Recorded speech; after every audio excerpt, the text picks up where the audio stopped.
Hello friends, రాబోయే full ఎపిసోడ్లో ఏం జరుగుతుందో తెలుసుకుందాం. రామలక్ష్మి శౌర్య గురించి ఆద్యతో చెప్తూ ఉంటుంది కదా. అప్పుడు ఆద్య అదంతా విని బాధపడుతూ ఇప్పుడు పెద్దనాన్న వాళ్ళతో చెప్పాలి కదా అని అంటే, నాన్న వాళ్ళు ఎంత చెప్పినా నాన్న పాపై నమ్మట్లేదు ఆద్య అని అంటే జానకి వచ్చి ఇలా అడుగుతుంది. జానకి రాగానే ఆద్య చెప్తుంది కదా. ఇంకా జానకి అంటుంది, నాకంతా తెలుసమ్మా, రామ ముందే చెప్పింది అని అంటే, మరి ఎలా పెద్దమ్మా, ఇదంతా చూస్తూ వదిలేస్తామా?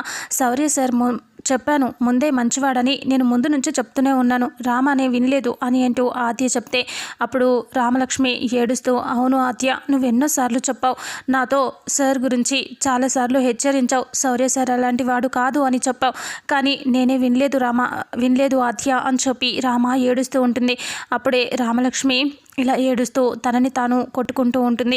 అప్పుడు ఆద్య ఆపుతుంది.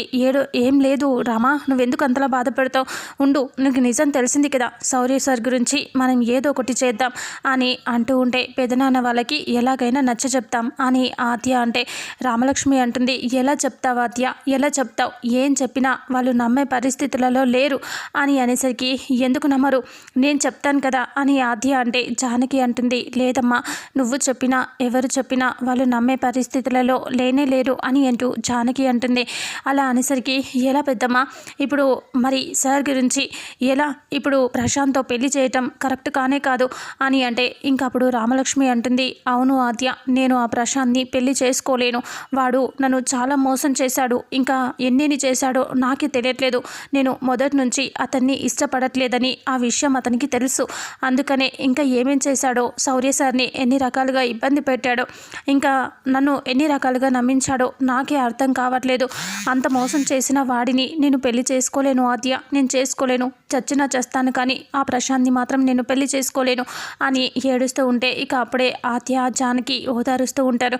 అప్పుడు జానకి అంటుంది, ఏడవద్దు రామా, ఏడవద్దు, ఇంకా నేను చెప్పినట్టు నువ్వు ఆధారాలు సంపాదించు, ఇంకా శౌర్య సార్ గురించి, ఆ కోచ్ గురించి ఎలాగైతే నిన్ను పాడు చేసినట్టుగా అతన్ని చూపించారో, అక్కడ వీడియోలో అతను కనిపించాడు అంటే అంతకు ముందు నుంచి కూడా వీడియో ఉండే ఉంటుంది, ఆ తర్వాత కూడా వీడియో ఉండే ఉంటుంది, ఏదో ఒక ఆధారం దొరుకుతుంది రామ, ఆ ఆధారం కోసం వెతకాలి నువ్వు అని అంటే, అప్పుడు ఆద్య కూడా, అవును రామా, నిజంగా ఈ విషయం గురించి మర్చిపోయాము, ఇప్పుడు శౌర్య సార్ నిన్ను కాపాడటానికి వచ్చాడు, అక్కడ నువ్వు తప్పుగా అర్థం చేసుకున్నావు, సార్ నీ మీద ఆ చున్నీ కప్పుతుండొచ్చు, కానీ నువ్వు తీస్తున్నాడని చెప్పి భ్రమపడ్డావు, అంటే అంతకుముందు వాళ్ళు చేసింది కూడా వీడియో రికార్డ్ అయ్యే ఉంటుంది కదా, అంటే ఆ వీడియోని మనం కనిపెట్టొచ్చు, అది అసలు ఇది ఎవరెవరు చేశారో తెలిస్తే ఖచ్చితంగా ప్రశాంత్ దగ్గర నుంచి అయితే వీడియో రాదు, కానీ దీని వెనకాల ఇంకెవరెవరు ఉన్నారో తెలుసుకుంటే పక్కా వాళ్ళ నుంచి మనం వీడియో తీసుకోవచ్చు అని అంటూ ఆద్య అంటుంది. అలా అనేసరికి ఇక అప్పుడే రామలక్ష్మి చాలా బాధపడుతూ, అవును, ఎలాగైనా కనుక్కోవాలి, సార్కి అందరి ముందు కాలేజ్లో కానీ ఇంకా ఏ కాలేజ్కి వెళ్ళినా సార్ వీడియో వల్ల కనీసం ఉద్యోగం కూడా ఇవ్వలేరు, నువ్వు ఇలాంటి వాడివా అని చెప్పి ప్రతి ఒక్కరూ తిట్టి పంపించారట, అందుకనే ఇంకా అలా సార్ గురించి మొత్తం నిజం బయటపడాలి, సార్ ఆ తప్పు చేయలేదు, వేరే వాళ్ళే చేశారు, ప్రశాంతే చేశాడు అని నిజం బయటపడాలి, అప్పుడు బయట సమాజంలో సార్కి మంచి గౌరవం మళ్ళీ దక్కుతుంది, అలాగే నాన్న బాబాయ్ వాళ్ళకి కూడా నిజం తెలుస్తుంది, ఆ ఆధారం కనిపెట్టాలి అని అనేసరికి ఇక అప్పుడే ఆద్య కూడా, నేను నీకు ఇందులో హెల్ప్ చేస్తాను రామా, నువ్వు ఇంకేం బాధపడకు అని అంటూ ఉంటే, నేను మాత్రం ప్రశాంత్ని పెళ్లి చేసుకోలేను, శౌర్య సార్కి అన్యాయం చేయలేను, సార్కి ఇంత జరిగిందని తెలిసినాక నేను వాడిని పెళ్లి చేసుకొని నేను సంతోషంగా ఉండలేను అని మళ్ళీ ఏడుస్తూ ఉంటే, ఇక అప్పుడే జానకి అంటుంది, ఇదంతా జరగాలి అంటే ఆధారం తీసుకురావాలి రామా, మీరు ఏం చేస్తారో నాకు తెలియదు, ఆధారం తీసుకురావాలి, అలాంటి దుర్మార్గుడి చేతుల్లోకి నువ్వు వెళ్ళటం నాకు కూడా ఇష్టం లేదు అని జానకి చెప్తుంది. ఇక అప్పుడే సరే పెద్దమ్మ, మేము చూసుకుంటాంలే అని అంటూ ఆద్య చెప్తుంది. ఇక రామాని ఓదారుస్తూ ఉంటుంది ఆద్య. జానకి అక్కడి నుంచి వెళ్ళిపోతుంది. ఆ తర్వాత ఇక్కడేమో శౌర్య ఇంటి దగ్గర ఫుల్గా తాగేస్తూ ఉంటాడు. ఇక బాగా తాగుతూ ఉంటే ఇంకా రామలక్ష్మిని తలుచుకొని బాధపడుతూ అన్ని రకాలుగా గుర్తు తెచ్చుకుంటూ శౌర్య ఫుల్గా తాగేస్తూ ఉంటాడు. ఇక అప్పుడే రామలక్ష్మి ఒక్కతే కూర్చొని బాధపడుతూ ఏడుస్తూ ఉంటుంది. ఇక అప్పుడే ఇలా అనుకుంటూ ఉంటుంది, ఏం చేయాలి, సార్ని నేను ఎన్ని రకాలుగా బాధ పెట్టాను అని గుర్తు తెచ్చుకుంటూ ఉంటుంది. స్టేజ్ మీద శౌర్యని అందరి ముందు కొడుతుంది కదా, ఆయనకి అవార్డు దక్కాల్సిన సమయంలో నేను అందరి ముందు అవమానం చేశాను అని రామలక్ష్మి అది గుర్తు తెచ్చుకుని ఏడుస్తూ ఉంటుంది. ఇక అలాగే అక్కడ యాక్సిడెంట్ జరగబోయే ముందు సార్ని ఇలా కాపాడే, మళ్ళీ వెంటనే చస్తే ఇక్కడ చావకు, పోయి ఎక్కడైనా చావు అని రామలక్ష్మి అంటుంది కదా. ఆ మాటని కూడా గుర్తు తెచ్చుకుంటుంది. ఇంకా అన్ని రకాలుగా సార్ని ఎన్ని రకాలుగా ఇబ్బంది పెట్టానో అని గుర్తు తెచ్చుకొని ఏడుస్తూ బాధపడుతూ ఉంటుంది. ఇక అప్పుడే శౌర్య ఏమో ఫుల్గా తాగుతూ ఉంటాడు ఒక చోట కూర్చొని. రామలక్ష్మి ఇలా అనుకుంటుంది, లేదు నేను ఇప్పుడు ఇలా ఉండటం కరెక్ట్ కాదు, సార్కి నేను ఫోన్ చేయాలి, సార్తో మాట్లాడాలి, ఆయన నా వల్ల ఎంత బాధపడ్డారు అని అనుకుని వెంటనే ఫోన్ తీసుకొని శౌర్యకి ఫోన్ చేస్తుంది. ఇక శౌర్య ఫోన్ లిఫ్ట్ చేయడు. ఇంకా అలా ఫోన్ నెంబర్ చూస్తాడు. తాగుతూ ఉంటాడు, ఫుల్గా తాగుతూ ఉంటాడు కాబట్టి ఆ నెంబర్ కూడా సరిగ్గా కనిపించదు. ఇక ఇలా తులుపుకొని మళ్ళీ చూస్తాడు. రామలక్ష్మి చేస్తున్నావా అని అనుకుంటాడు. ఇక అప్పుడే నేను ఇప్పుడు ఫోన్ ఎత్తితే ఏంటి ప్రయోజనం, ఇంకా నీకు తెలిసిపోయింది, నిజం తెలిసిపోయింది, ఇప్పుడు నువ్వు నాకు అందుకే ఫోన్ చేస్తున్నావు, నాతో మాట్లాడాలనుకుంటావు, ఇంకా వాడిని పెళ్లి చేసుకో, వాళ్ళు బాధపడతారు. ఇప్పుడు చూడు, నన్ను కనీసం పెళ్లి కూడా ఇంట్లో ఉండనివ్వట్లేదు, నాకు ఎక్కడ సంతోషం ఉంది రామలక్ష్మి అని అనుకుంటూ మనసులో బాధపడుతూ తాగుతూనే ఉంటాడు. ఫోన్ లిఫ్ట్ చేయకపోవడంతో రామలక్ష్మి ఏడుస్తూ బాధపడుతూ, సార్ నా వల్లే ఫోన్ లిఫ్ట్ చేయట్లేదు, నా వల్లే అని అనుకుని రామలక్ష్మి ఏడుస్తూ ఉంటుంది. ఇక అప్పుడే శౌర్య ఏమో చాలా బాధగా ఆలోచిస్తూ ఉంటాడు. శౌర్యని వాళ్ళ అమ్మ నాన్న వాళ్ళు కనీసం ఇంట్లో కూడా ఉండనివ్వరు. ఇక్కడ సమాజంలో మొత్తం చెడ్డవాడైపోయాడు.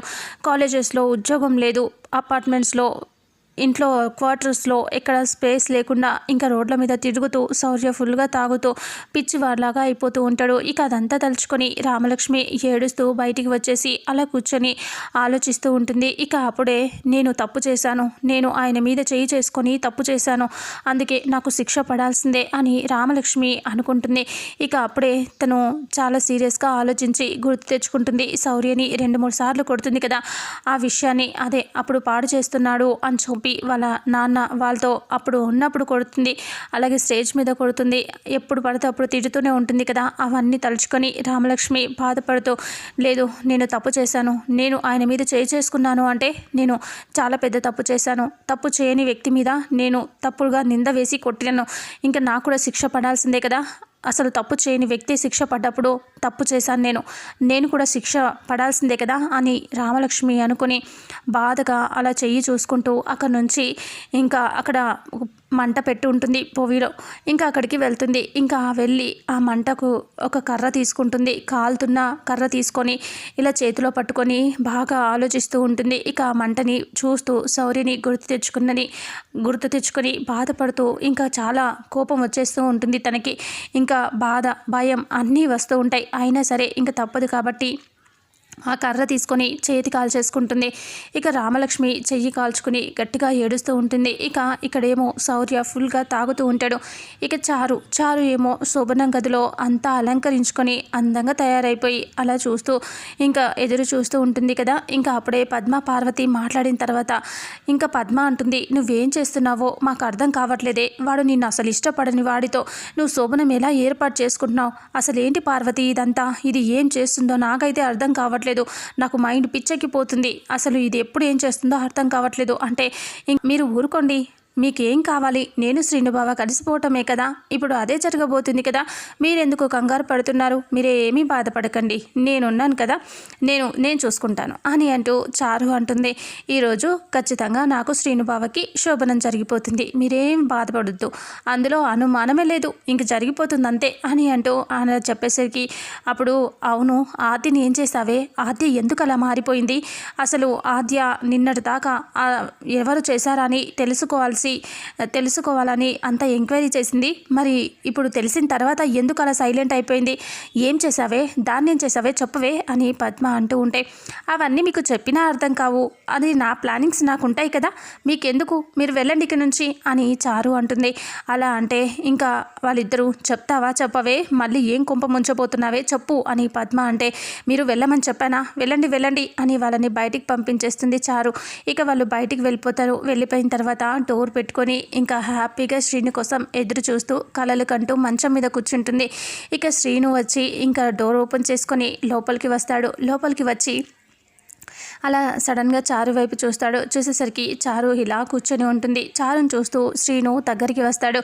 దగ్గరికి వచ్చి చారుని అమాంతం ఇలా పట్టుకొని అలాగే చూస్తూ ఉంటాడు. ఇక బావా అని చెప్పి చారు కూడా ప్రేమగా చూస్తూ ఉంటుంది. ఇక చారుతో శ్రీను అలా ఉండటం అది కళ నిజమా, అసలు ఏం జరుగుతుందనేది రాబోయే నెక్స్ట్ ఫుల్ ఎపిసోడ్లో తెలుసుకుందాం.